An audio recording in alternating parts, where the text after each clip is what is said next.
Takže dneska bych chtěl ukázat další nože, a to nože od rakouské firmy Glock. A jedná se o nože s názvem FM78 a FM81 Survival Knife.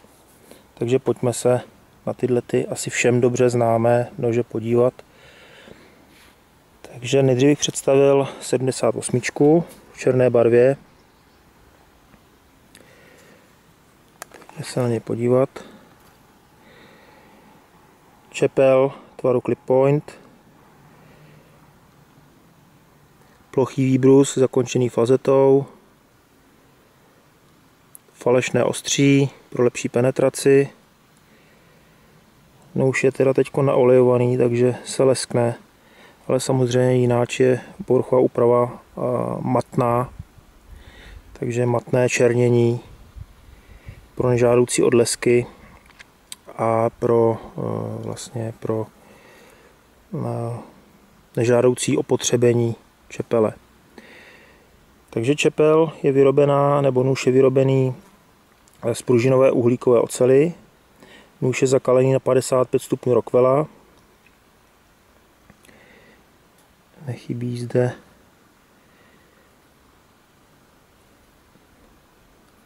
Made in Austria, Glock 78. Z druhé strany už nic není. Rukověď je soudečková, jak vidíte. Je vyrobená z měkčeného nebo stvrzeného polyamidu. Někde jsem se dočetl, že vlastně ty rukověti a ty pouzdra jsou ze stejného materiálu, jaký používá vlastně firma Glock na zbraně, na rámy zbraní. Nechybí zde logo ani na rukověti.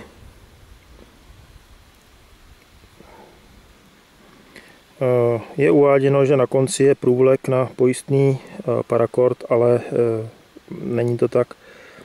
Je to dutý otvor. Tadyhle je taková zátka, ta by se asi musela vyndat a nějakým způsobem upravit, ale dírka není průchozí. Jo, vidíte tadyhle zdrsnění pro lepší úchop, oboustranná záštita. Co se týká pouzdra, tak pouzdro je taktéž z tvrzeného polyamidu. Jednoduchá, krásná pojistka, vidíte. Vlastně když už máte na opasku, tak jenom palcem otlačíte. No, teď je to všechno ještě pevné, protože je to nový nůž, takže se to trošku vychodí taky. Nechybí zde odtokový kanálek, veliký odtokový kanálek. A tadyhle je průvlek na nějaký parakord, abyste si nůž mohli přivázat třeba ke stehnu, aby vám někde při běhu neplandal nebo nějak nepřekážel, nebo samozřejmě přivázat k nějaké molevazbě nebo k batohu. Zde je průvlek, který je výborně řešen, protože ho nemusíte vlastně rozdělávat, nemusíte rozdělávat pásek, sundávat kalhoty a tak podobně. Stačí jenom vlastně vyháknout. No, teď mě to tam zaskočilo. A jak jsem říkal, je to všechno nový. A vlastně můžete nasadit nůž na jakýkoliv kalhoty bez, jak jsem už říkal, sundání pásku. Tady je vlastně dílka 6 cm, takže 6 cm široký pásek není problém navlíknout. Takže pojďme se podívat. Tohle byla teda 78. Pojďme se podívat na 81, na Survival Knife. Tak ten je vybavený oproti 78 masivní dvouřadou pilou. A je to opravdu masivní dvouřadá pila. Není to žádná prostě náhražka nějaký malý pilky, ale opravdu plnohodnotná velká pila, když se podíváte na ty zuby. Tak to je paráda. Vlastně oproti 78, když to srovnám, tak ty zuby jsou po celý dílce toho hřbetu čepele. Označení samozřejmě Glock, Austria 81. Co se týká rozměrů, tak rozměry čepele nebo délka čepele je 16,5 cm, délka rukovětí je 12,5 cm a celková je 29 cm a váha pak tohoto nože je 202 gramů. Jo. Ještě jsem zapomněl ukázat, že vlastně je logo i na pouzdru.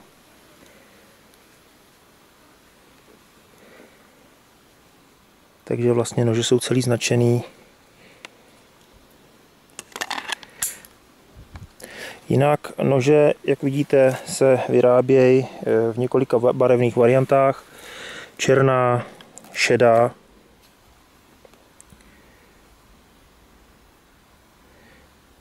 barva,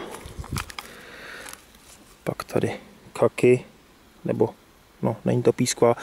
Písková je vlastně světlejší, khaki barva.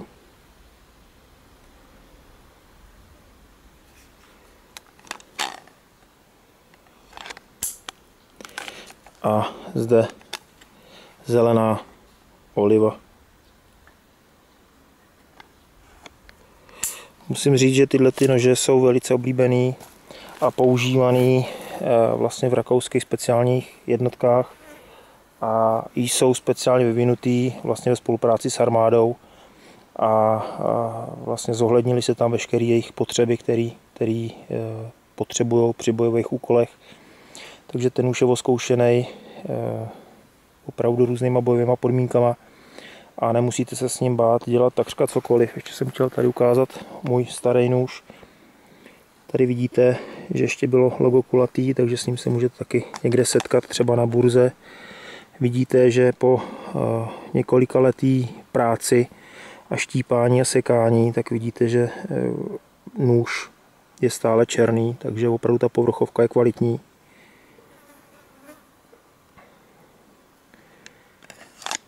Viděl jsem nějaký cizí, tuším z Ameriky video, a tam to nějaký borec prostě do půlky čepele zatlouk do pařezu ten nůž, postavil se na něj, ten nůž se vohnul pod úhlem 45 stupňů a víceméně neprasknul, vytáhnul ho a nůž byl úplně rovnej, jako když než ho tam zatlouk. Samozřejmě tím nenabádám k nějakým takovýmhle rasovinám, ale je to jenom ukázka toho, že ty nože opravdu jsou vyvinutý pro armádu a vydrží takřka všechno.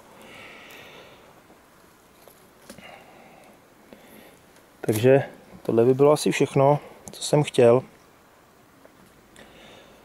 Takže tohle to byla ukázka nožů od firmy Glock, rakouské firmy Glock. A to nůž FM 78 a FM 81 Survival s pilkou.